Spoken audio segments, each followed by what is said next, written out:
सदा गतिमान रहा, बहता रहा, चलता रहा, और मैं अचल अटल अडिग यही एक जगह गड़ा रहा, खड़ा रहा।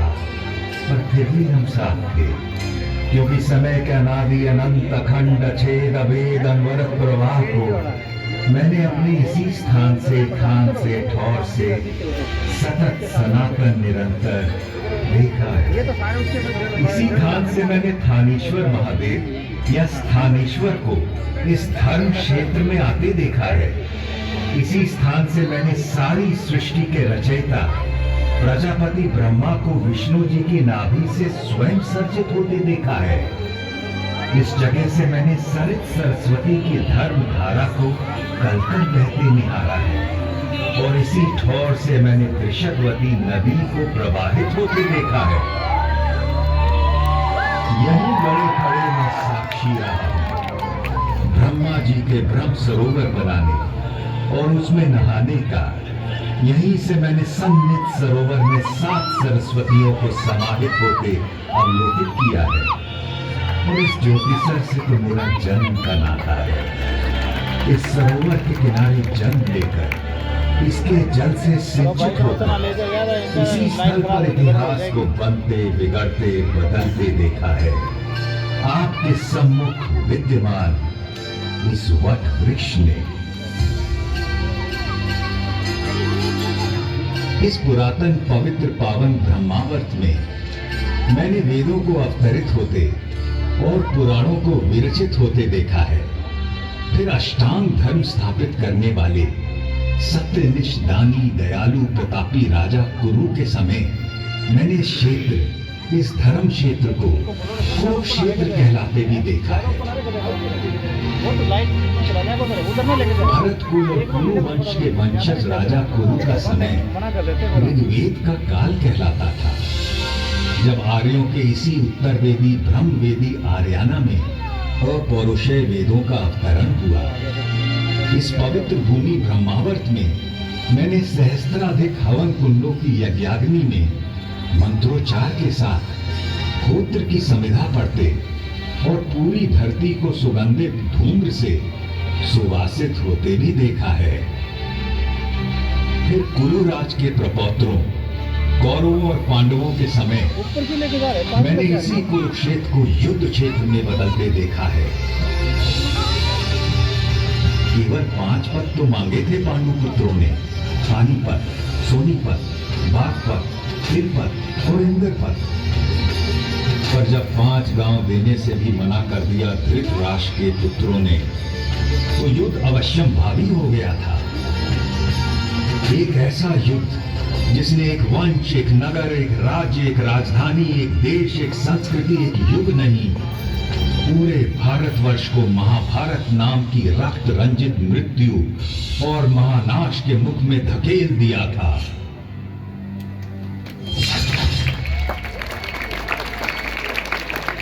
सच कहें तो महाभारत का युद्ध उसी दिन शुरू हो गया था, जब जुए के मादक और मारक खेल के लिए धृतराष्ट्र के पुत्रों ने पांडवों को हस्तिनापुर के अपने प्रासाद में आमंत्रित किया था। जिसे द्यूत का व्यसन हो, उसे जुए की चौपट से दूर रखना असंभव होता है।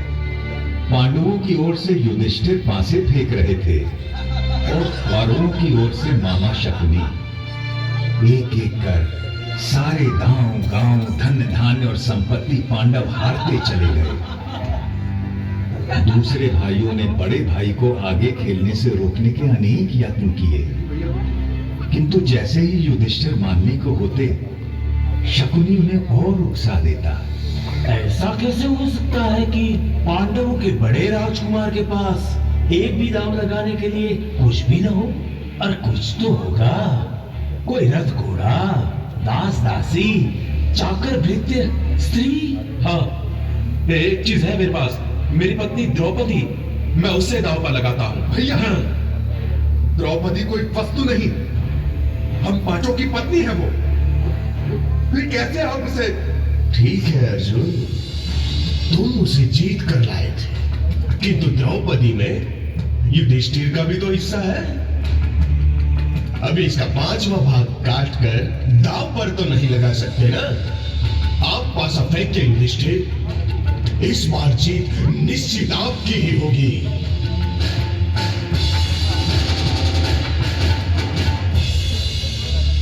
भैया नहीं,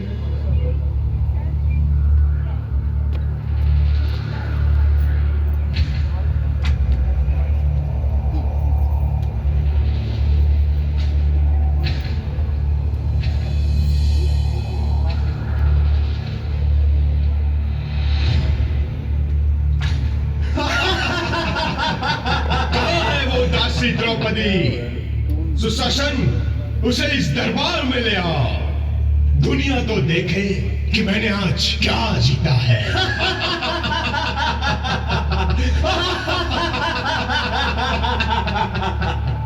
पूरे राजमहल में सन्नाटा पसरा था और उस नीरव मौन में केवल सुयोधन का अट्टहास गूंज रहा था।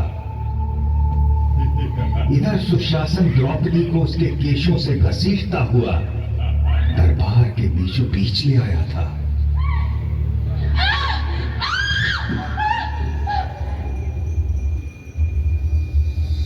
पांच पतियों की पत्नी पांचाली, उस दिन तो तुम्हें ठीक से देख नहीं पाया था, किंतु आज तुझे देखकर मैं अचंभित हूँ रूपवती द्रुपद कन्या। अभी भी ना तूने मुझे ठीक से देखा है, न जाना है, वरना तेरी हिम्मत ना होती इस तरह मुझे भरे दरबार में घसीटने की। पापी! सही तो कह रही है। अभी तूने मुझे न ठीक से देखा है, न जाना है। सुशासन, चलो निर्वस्त्र कर दो इस दासी को। बस कर सुयोधन, तेरी हिम्मत कैसे हुई मेरी पत्नी का ऐसे अपमान करने की? सुशासन, दूर हट जा। यदि तूने द्रौपदी को छुआ भी तो मैं तुझे जीवित नहीं छोड़ूंगा। धर्मराज, आप ही बताइए ना, युद्ध में हारी हुई स्त्री पर किसका अधिकार होता है, जीतने वाले का या उसे हार जाने वाले का? अपनी आंखों के सामने इतना अधर्म तो न होने दीजिए धर्मराज। मौनम सहमति लक्षण। पुत्र सुशासन, निर्वस्त्र कर दो इस दंभी दासी को। कैसा पाप किया है आपने धर्मराज? अपनी पत्नी को मनुष्य नहीं, एक सूक्ष्म संपत्ति समझकर दांव पर लगा दिया। रोको मैंने अर्जुन, नमः भीष्म, आप तो हमारे कुल के सबसे बड़े हैं, रोको ना ये पाप। गुरुवर्य द्रोण, क्या यही सिखाया है आपने आपके शिष्यों को कि इस सभा में एक भी वीर आज एक नारी के अपमान को रोकने के लिए आगे नहीं आया? पिता धृतराष्ट्र, देखिए ये क्या हो रहा है आपके सामने। अंधे हैं, वो कैसे देखेंगे? अगली देखेंगे तो हम आज तुझे। रुको इसे सुयोधन, वरना आज के बाद आने वाली पीढ़ियां तुझे सुयोधन नहीं दुर्योधन के नाम से जानेगी।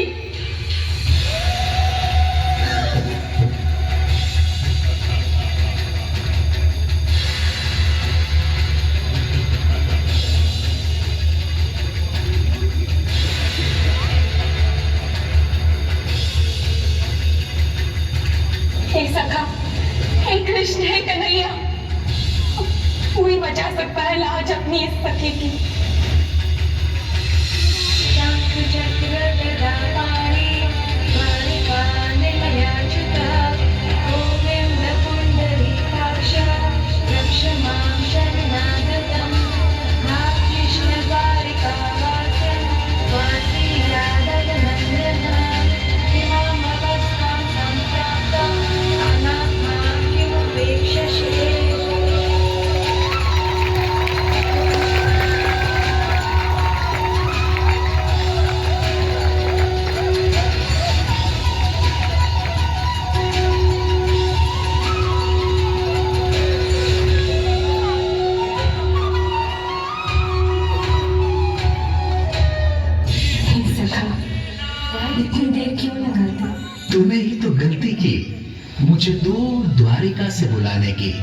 यदि तू कहती मेरे मन बसिया कृष्ण, तो मैं तो तेरे पास ही था, तेरे साथ ही था, तुझ में ही था सखी।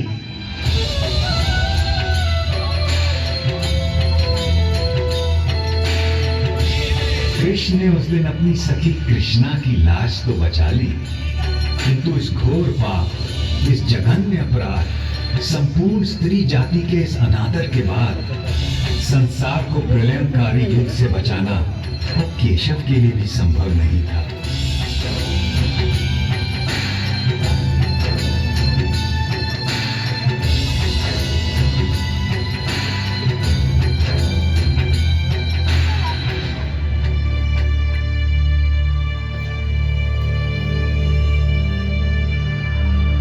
कुरुक्षेत्र को युद्ध क्षेत्र बनाने की तैयारी में तमाम जंगल जलाए जाने लगे, पेड़ काटे जाने लगे। सौभाग्य से पता नहीं कैसे मैं उस दिन बच गया, या दुर्भाग्य से, क्योंकि अगले 18 दिनों में जो नरसंहार, जो रक्तपात, जो छलबल, जो नृशंस हत्याएं, जो मूल्यों का हनन, जो मानवता का पशुवत चेहरा मैंने देखा, उससे अच्छा था कि मुझे भी काट डाला गया होता या जला दिया गया होता। किंतु सबसे विस्मयकारी, विलक्षण और विचित्र था युद्ध का पहला दिन। कौरवों पांडवों की 18 अक्षौहिणी सुसज्जित सेनाएं यहीं सामने के मैदान में एकत्र होने लगी।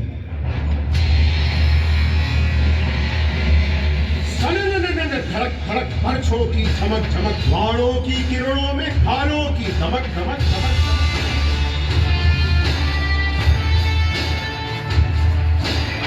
अश्वों की खड़क खड़क खड़क खड़क खड़क खड़क, रथध्वज की लहट लहट लहट लहट लहट लहट, मृत्यु आलिंगन को वीरों की ललक ललक, सेना की तड़क भड़क, ललकारे चहक चहक, तूने हो गर्व से जो जीत दिखे झलक झलक झलक झलक, गज सेना धमक धमक धमक धमक धमक,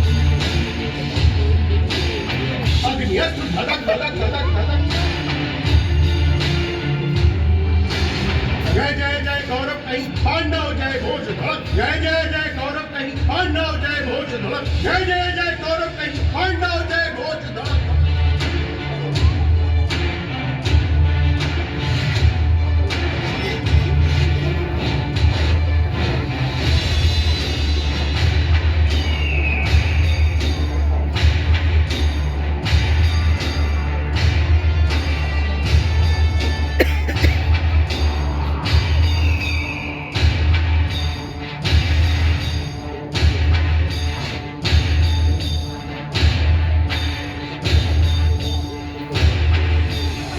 इधर कुरुक्षेत्र में युद्धोन्मुख सेनाएं एकत्र हो चुकी थी और उधर दूर हस्तिनापुर के राजप्रासाद में बैठे अंधे राजा धृतराष्ट्र सब कुछ देखने को व्याकुल थे।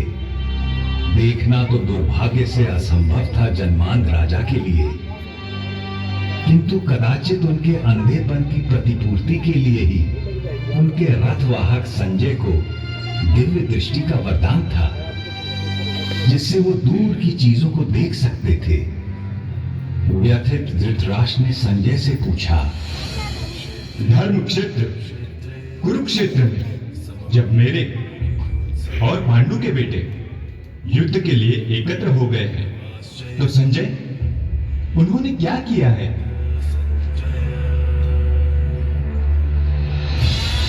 दुर्योधन को हर्षित करने के लिए कौरवों में वृद्ध महाप्रतापी पितामह भीष्म सिंह की तरह दहाड़ उठे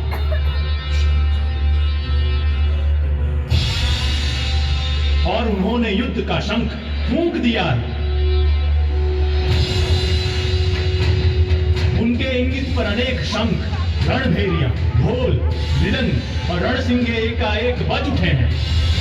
दूसरी ओर श्वेत अश्वों वाले बड़े रथ में आरूढ़ धनुर्धर अर्जुन और उनके सारथी माधव कृष्ण बैठे हैं। उन दोनों ने भी अपने अपने दिव्य शंख पांचजन्य और देवदत्त बजा दिए। उधर भीम ने अपना पौंड्र शंख बजाया तो युधिष्ठिर ने अनंत विजय में फूंक मार दी। पांडवों की ओर से और भी अनगिनत शंख बज उठे हैं स्वामी, और उनके विस्फोटक कोलाहल से आकाश धरती कंपित हो। आपके पुत्रों के साथियों और समर्थकों के हृदय भी कांप गए हैं महाराज। जब पांडु पुत्र अर्जुन ने देखा कि अस्त्र शस्त्र चलने ही वाले हैं, तो उसने भी अपना धनुष गांडीव उठा लिया। किंतु तभी एक विचित्र बात हुई। अर्जुन ने अपने सारथी ऋषिकेश कृष्ण से कहा कि वो उनके रथ को दोनों सेनाओं के बीचों बीच ले जाएं, ताकि वो देख सकें कि उन्हें किस किस से लड़ना है, किन्हें मारना है, किन पर विजय प्राप्त करनी है। और अच्युत उनका रथ लेकर आगे बढ़ चले हैं।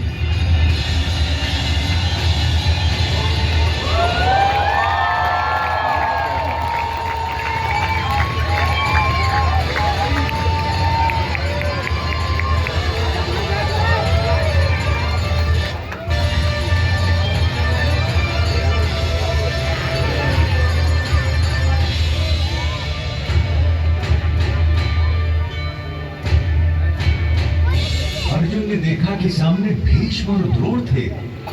उसने देखा कि सामने खड़े सभी शत्रु योद्धा उसके पुरखे और दादा हैं, उसके आचार्य और मामा हैं, भाई बेटे पोते और पूरे जीवन के संगी साथी हैं। फ्लैश बंद करना जी। उसने देख लिया कि सामने खड़े मरने मारने को आतुर लोग सब उसके अपने थे, और व्यथित होकर वो बोल उठा, कृष्ण, न मुझे विजय चाहिए, न राज्य, न सुख। हमें राज्य मिले भी तो क्या होगा? भोगों का हम क्या करेंगे? जीने में क्या रखा है? ये सब के सब मेरे आचार्य, मेरे गुरु, मेरे पिता, मेरे ताऊ चाचा, मेरे बेटे, मेरे बाबा दादा मामा पोते साले ससुर सगे संबंधी हैं। मैं इन्हें मरवाना या मारना नहीं चाहता केशव, चाहे मेरी जान ही क्यों ना चली जाए। भले ही 3 लोगों का राज्य मुझे मिल जाए, फिर तो थोड़ी सी भूमि की बात ही क्या है। माना यह आदत आई है, किंतु वो है तो हमारे बंधु ही। अपने कुटुंबियों को मारकर माधव हम सुखी कैसे हो सकते हैं? महाशोक की ये महापाप करने को हम तैयार हैं। राज्य और सुख के लोभ में हम अपने ही लोगों की हत्या करने को उतारू हो गए हैं। धृतराष्ट्र के अस्त्र शस्त्रों से सुसज्जित बेटे भले रण में मुझे मार डाले, तो भी मेरे लिए यही उचित और स्वीकार्य होगा। अर्जुन की ये विषाद योग दशा देखकर उसके सारथी श्री कृष्ण कदापि चिंतित नहीं हुए, बल्कि उसकी बातें सुनकर ऋषिकेश कृष्ण कुछ हंस पड़े और अर्जुन से बोले,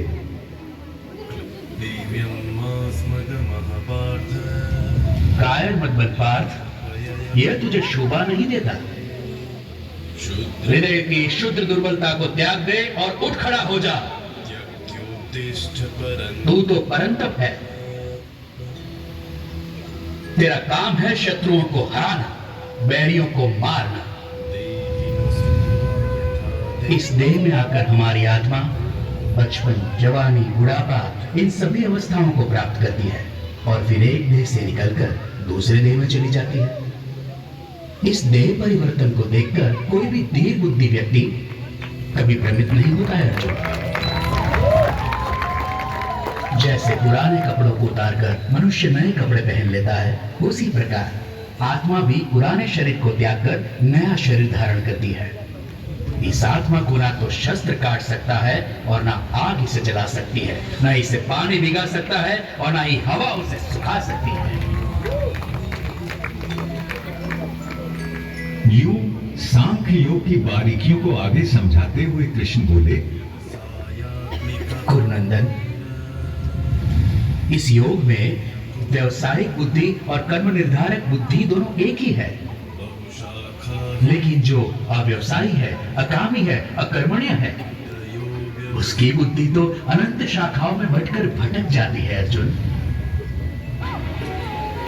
फिर देवकी नंदन श्री कृष्ण ने वो शब्द कहे जो आज तक हर भारतीय के मन मस्तिष्क में गुंजायमान रहते हैं।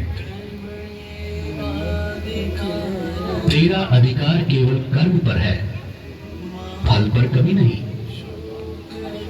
तो कर्म करते समय फल की इच्छा कभी मत कर और कर्म से कभी मुंह भी मत मोड़। काश कि मनुष्य ये बात हम पेड़ों से समझ लेते, जो सारे संसार को, मनुष्यों, पशु पक्षियों को निरंतर फल देते हैं, किंतु स्वयं उस फल के भोग के बारे में कभी नहीं सोचते।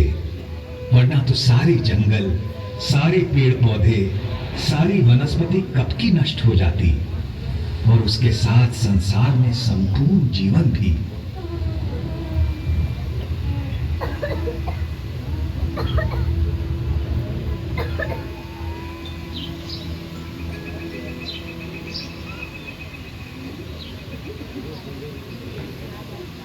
आपकी बातें मिली जुली सी है जनार्दन, और आप मुझे भ्रमित कर रहे हैं।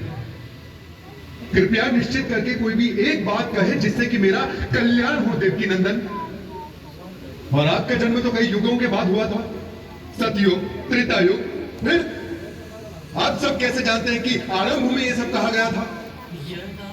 भरतवंशी अर्जुन,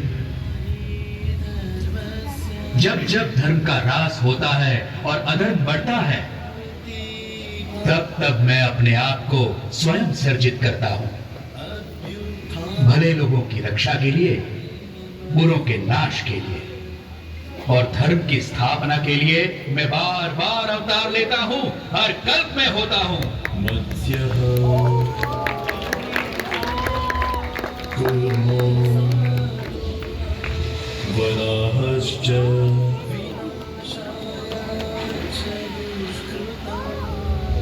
नृसिंहो वतः वामनः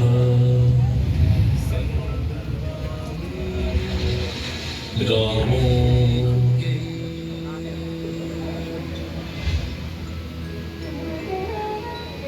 रामश्च चतुर्दशः। अर्जुन के सीधे संशय के बाद भगवान ने उसे ध्यान योग के बारे में इस प्रकार बताया। श्रद्धावान, खोजी और इंद्रियों को जीत चुके व्यक्ति को ही ज्ञान प्राप्त होता है और ज्ञान प्राप्त होने के बाद उसे शीघ्र ही परम शांति मिल जाती है। हे कृष्ण, आपने कर्मों से संन्यास किया और फिर कर्मों के योग की भी प्रशंसा की। इनमें से सचमुच कौन सा हितकारी है? कृपया निश्चित करके मुझे समझाइए। अर्जुन, अपना उद्धार अपने आप ही किया जा सकता है, स्वयं को कभी गिराना नहीं चाहिए। हम अपने मित्र भी स्वयं ही हैं और स्वयं ही अपने सबसे बड़े शत्रु भी। जो बहुत खाता है, ना तो योग उसे मिलता है और ना ही उसे जो बिल्कुल नहीं खाता। ना ही बहुत सोने वाले को मिलता है और ना ही बहुत जागने वाले को। जो यथा योग्य खाता है, जो यथा योग्य पैदल चलकर विहार करने आता है, कर्म में यथा योग्य प्रयास करता है, जितना सोना चाहिए उतना सोता है, जितना जागना चाहिए उतना जागता है। ऐसे योगी का योग ही दुखों का नाश करता है। यही तो विलक्षणता थी श्री भगवान के उद्गारों की, जिसमें जीवन के प्रत्येक पहलू की बात समाहित थी। परंतु अर्जुन ने फिर एक प्रश्न किया। कृष्ण, मन चंचल तो होता ही है, वो शक्तिशाली और कठोर आताताई भी है। उसे बस में रखना तो हवा को रोक कर रखने जैसा कठिन लगता है मुझे। निसंदेह महाबाहु, निसंदेह मन बहुत चंचल है और उसे बस में करना बहुत कठिन। किंतु कौन्ते, अभ्यास और वैराग्य से इस चंचल मन को भी वश में किया जा सकता है। इस तरह श्री कृष्ण ने अर्जुन को आश्वस्त किया। वो मूर्ख लोग मेरा तिरस्कार करते हैं, मेरा महत्व घटाते हैं, जो ये समझते हैं कि ये समस्त भूत प्राणियों का महेश्वर और अजन्मा, मैं इन सभी कार्यों को करने के लिए इस मानव देह पर आश्रित हूं। वो मेरे परम भाव, मेरे परमात्मा तत्व को न जानते हैं न पहचानते हैं, किंतु मैं पत्र, पुष्प, फल, जल, जो कोई भी मुझे भक्ति भाव से अर्पित करता है, मैं ऐसे भक्त का हर उपहार बिना किसी भेदभाव के स्वीकार करता हूं। ये सब जो आपने मुझे बताया है केशव, उसे मैं 100% सच मानता हूं। आपका रहस्य ना तो देवता जानते हैं और ना ही दानव, किंतु अपना योग और विभूति एक बार फिर से और विस्तार पूर्वक बताइए ना जनार्दन, क्योंकि आपकी वाणी और वचनों को सुनकर मुझे तृप्ति नहीं होती। अर्जुन के इस प्रश्न के उत्तर में श्री कृष्ण ने उसे विश्व रूप दर्शन योग के बारे में ज्ञान दिया। आकाश में सहस्त्र सूर्य एक साथ निकल आए तो उनका संवेद प्रकाश भी उस महात्मा की दमक की बराबरी शायद ही कर सके। इसलिए तू उठ, यश कमा, शत्रुओं को जीत, इस समृद्धशाली राज्य भोग। इन सबों को तो मैंने पहले ही मार दिया है, तुझे तो बस निमित्त बनना है पांडव। मेरे पास केवल वो लोग आ सकते हैं जो अपने समस्त कर्म मुझे अर्पित कर देते हैं, जो मेरी ओर उन्मुख हो, जो मेरे भक्त हो, जो इस संसार के सभी भूत पदार्थों और प्राणियों के प्रति शत्रुहीनता की भावना रखता हो, केवल वो ही मुझे प्राप्त कर सकता है पार्थ। शनय शनय अर्जुन का मन कुछ स्थिर होने लगा और जिज्ञासु होकर उसने श्री कृष्ण से पूछा कि कुछ वक्त हमेशा सतत उनकी उपासना करते रहते हैं और अन्य उनको अक्षर और अव्यक्त मानकर उनकी उपासना करते हैं। अब प्रश्न ये है कि उन दोनों में से वो स्वयं किसको अच्छा योगी मानते हैं? भगवान ने बड़े धीरज से उत्तर दिया, मेरा वो भक्त मुझे प्रिय है जो द्वेष नहीं करता, जो समस्त भूत पदार्थों और प्राणियों का मित्र है, जो सब पर करुणा करता है, जो निर्मम है, निर्मोही है, निरंकार है, जिसमें मैं नहीं, जो अपने को कर्मों का कर्ता नहीं मानता, जो सुख और दुख दोनों को एक समान समझता है, जो क्षमा से भरा हुआ है। मेरा वो भक्त मुझे प्रिय है जो संतोषी है, सदा योगी है, आत्मा को जीतने वाला है, इरादों का पक्का है और मन बुद्धि सब मुझ पर अर्पित करता है। जनार्दन, बहुत से लोग जो शास्त्र में बताए गए तरीके से हटकर पूजा यज्ञादि करते हैं, उनकी आस्था कैसी है? भारत, सबकी श्रद्धा अपने अपने व्यक्तित्व और स्वभाव के अनुरूप होती है। मनुष्य श्रद्धा का पुतला है, जिसकी जैसी श्रद्धा होती है वैसा ही वो होता है। अब अर्जुन ने एक अंतिम प्रश्न किया, महाबाहु, ऋषिकेश, केशिनी शूदन, मैं संन्यास का और त्याग का तत्व भी जानना चाहता हूं। इनमें से सचमुच कौन सा हितकारी है, यह भी समझना है मुझे। कवि, मेधावी और विद्वान एक बात अच्छी तरह से जानते हैं कि संन्यास उन कर्मों का परित्याग है जो फल की कामना से किए जाते हैं, और दूसरे विवेचक सभी कर्मों के फल के त्याग को ही त्याग मानते हैं। सात्विक कर्ता वो है जिसमें आसक्ति नहीं होती, जो अहमवादी नहीं होता, जो धैर्य और उत्साह से भरा होता है, जो काम के पूरा होने ना होने में सिद्धि असिद्धि में भी निर्विकार रहता है। इसलिए हे पार्थ, तू सभी धर्मों का त्याग करके मेरी शरण में आ, मैं तुझे सब पापों से मुक्त कर दूंगा। तू शोक मत कर। पांडव श्रेष्ठ महाबाहु अर्जुन, अच्युत, आपकी कृपा से मेरा भ्रम नष्ट हो गया है, स्मृति वापस लौट आई है, संदेह दूर हो गए हैं, और अब मैं दृढ़ हूं कि अब से आपका कहा करूंगा। अर्जुन के मन से विषाद, करुणा, ग्लानि, शंका और निराशा छूमंतर हो गए और अर्जुन ने अपना गांडीव उठा लिया और प्रत्यंचा तान दी। अब महाभारत होने को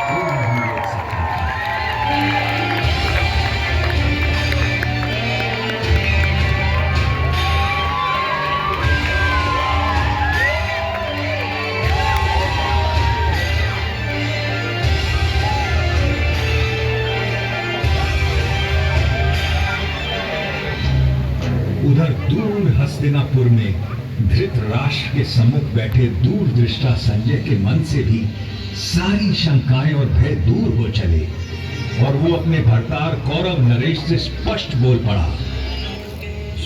जहां योगेश्वर श्री कृष्ण, धनुर्धर अर्जुन, वहीं लक्ष्मी हो, वहीं विजय हो, वहीं कल्याण हो, वहीं अचल नीति का व्यवहार हो।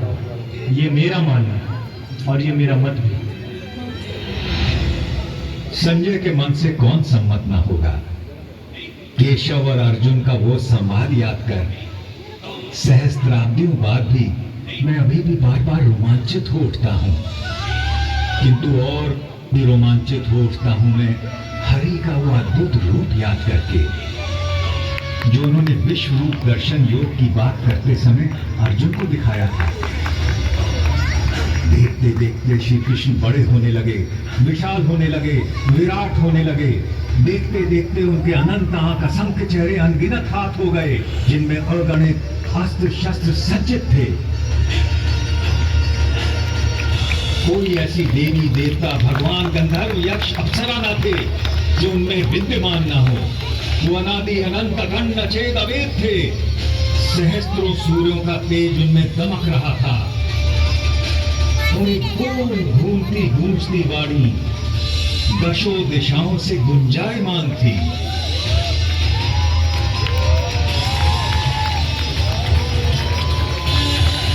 मैं अक्षर हूँ, अनिर्देश्य हूँ, अव्यक्त हूँ, सर्वज्ञ हूँ, चिंतन से परे दूरस्थ हूँ, अचल हूँ, ध्रुव हूँ। मैं ही भूतों के भीतर स्थित आत्मा, उनका निजत्व, उनका अपनापन हूँ। आदित्यों में मैं विष्णु, प्रकाशपुंजों में सूर्य, मारुतों में मारीची, नक्षत्रों में चंद्र, वेदों में सामवेद, देवताओं में इंद्र, इंद्रियों में मन, प्राणियों में चेतना, रुद्रों में शंकर, यक्षों में कुबेर, वसुओं में अग्नि, पर्वतों में मेरु, पुरोहितों में बृहस्पति, सेनापतियों में स्कंद, जलाशयों में समुद्र, महर्षियों में भृगु, वाणी में ओम, यज्ञों में जप, अचल पदार्थों में हिमालय, पेड़ों में अश्वत्थ, देवर्षियों में नारद, गंधर्वों में चित्ररथ, मुनियों में कपिल, अश्वों में उच्चैःछवा, गजों में ऐरावत, मनुष्यों में राजा, हथियारों में वज्र, गौओं में कामधेनु, जन्मदाताओं में कामदेव, नागों में वासुकी, पशुओं में सिंह, पक्षियों में गरुड़, मछलियों में मगरमच्छ, पवित्रकर्ताओं में पवन, ऋचाओं में बृहत साम, छंदों में गायत्री, ऋतुओं में वसंत, नदियों में गंगा, शस्त्रज्ञों में राम, विद्याओं में आध्यात्म, सृष्टियों का आरंभ, अंत, मध्य मैं ही हूँ। कभी समाप्त होने वाला काल भी मैं हूँ पार्थ। सबका हरण करने वाली मृत्यु मैं हूँ। भविष्य में होने वाली जन्मों का कारण भी मैं ही हूँ। मैं विश्व तो मुख हूँ। ये पूरा विश्व मेरा मुख है।